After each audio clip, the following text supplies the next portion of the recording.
Hello বন্ধুরা, প্রচণ্ড গরমে নিরামিষ দিনে কোনো হালকা ফুলকা একদম সিম্পল তেল মশলা ছাড়া যদি তোমরা কোনো নিরামিষ সবজি খেতে চাও তাহলে কিন্তু অবশ্যই বাড়িতে একবার হলো এই রেসিপিটি বানিয়ে দেখতে পারো।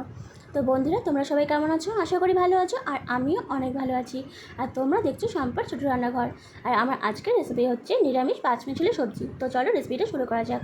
তো দেখো, এখানে আমি কতগুলো সবজি কেটে নিয়েছি। এর মধ্যে আমি নিয়েছি আলু, বেগুন, কুয়াশ, পটল, ডাঁটা, ঝিঙ্গা আর নিয়েছি অল্প একটু টমেটো। এই সব দিয়ে কিন্তু আজকে আমি রেসিপিটা বানিয়ে ফেলবো। তো আমি সবজিটা কাটার পর কিন্তু ভালো করে একটু ধুয়ে নিয়েছিলাম। আর এখন আমি একটা নিয়ে নেবো কড়াই। তো দেখো, একটা কড়াই নিয়ে নিয়েছি, আর কড়াইতে দেবো সামান্য পরিমাণে সর্ষের তেল। দিয়ে তেলটা একটু গরম হয়ে আসলেই আমি এখানে দিয়ে দেবো ফোড়নে একটা শুকনো লঙ্কা, আর দিয়ে দেবো একটা তেজপাতা। দিয়ে একটু হালকা ভেজে নেব। ভেজে নিয়ে আমি এখানে দিয়ে দেবো অল্প একটু পাঁচফোড়ন। দিয়ে সব কিছুকে একটু ভালো মতন ভেজে নেব। যখন একটা সুন্দর স্মেল বেরোবে তখনই আমি এখানে বাকি সবজিগুলো দিয়ে দেবো।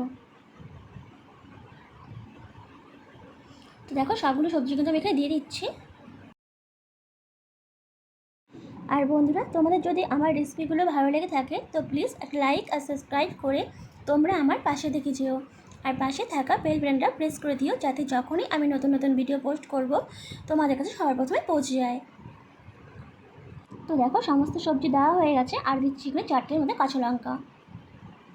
দিয়ে একটু হালকা নেড়ে চেড়ে নিব।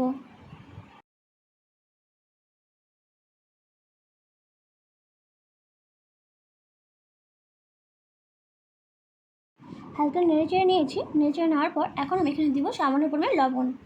লবণটা কিন্তু তোমরা অবশ্যই বুঝে দিবে। আর দিয়ে দেবো এখানে অল্প একটু হলুদ গুঁড়ো।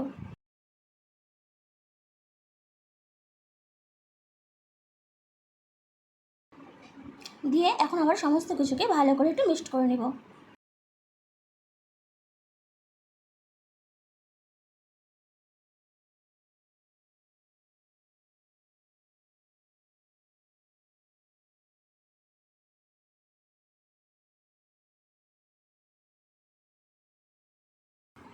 তো দেখো, ভালো করে নেড়ে চেড়ে নিয়েছি।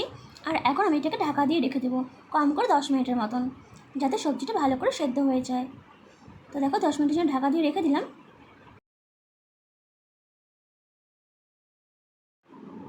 মাঝে মাঝে ঢাকনাটা সরিয়ে একটু সবজিটা নেড়ে চেড়ে দিতে হবে, যাতে সবজিটা নিচে লেগে না যায়। তো দেখতেই পারছো, নেড়ে চেড়ে দিচ্ছি। আর সবজিটা কিন্তু এখনও সেদ্ধ হয়নি ভালো করে, আর একটু সেদ্ধ হবে, আর জলটাও আছে। তো আমি আবার একটু নেড়ে চেড়ে দিয়ে আমি কিন্তু 10 মিনিটের জন্য আবার ঢাকা দিয়ে রেখে দেবো।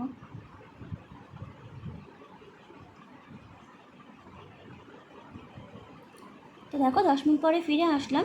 আর এখন কিন্তু মোটামুটি সবজিটা সেদ্ধ হয়ে গেছে, দেখেই মনে হচ্ছে। এখন কিন্তু সবজিটা সেদ্ধ হয়ে গেছে। একটু হালকা নাড়াচাড়া করে নেব। এখন আর ঢাকা দিব না, এখন ভালো করে জলটাকে একটু শুকিয়ে নেব।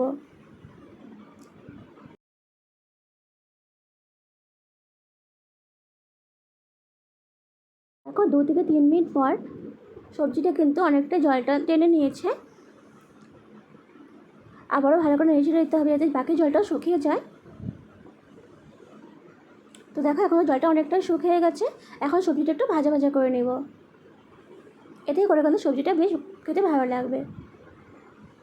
কোনো রকম মশলা ছাড়াই তোমরা কিন্তু এইভাবে সবজি বানিয়ে নিতে পারো, খেতে কিন্তু ভীষণ ভালো লাগে, আর গরমের জন্য কিন্তু বেশ উপকারী। তো দেখো, এখন কিন্তু সবজিটা মোটামুটি হয়ে গেছে। আর সবশেষে আমি এখানে দিয়ে দেবো ধনেপাতা কুচি। ধনেপাতা কুচি দিলে কিন্তু সবজিটা খেতে বেশ ভালো লাগে। তো দেখো, সমস্ত ধনেপাতা কুচি এখানে আমি দিয়ে দিলাম। দিয়ে আবার একটু হালকা নেড়ে নিতে হবে।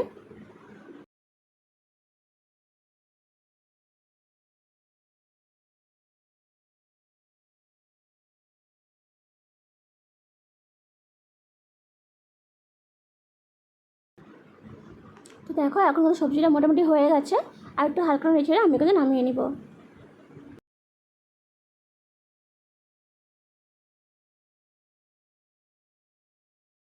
তো দেখো, তৈরি হয়ে গেছে আমাদের নিরামিষ পাঁচমিশালি সবজি। কোনো রকম তেল মশলা ছাড়া কিন্তু তোমরা এইভাবে নিরামিষ সবজি বানিয়ে খেতে পারো। আশা করি তোমাদেরও অনেক ভালো লাগবে।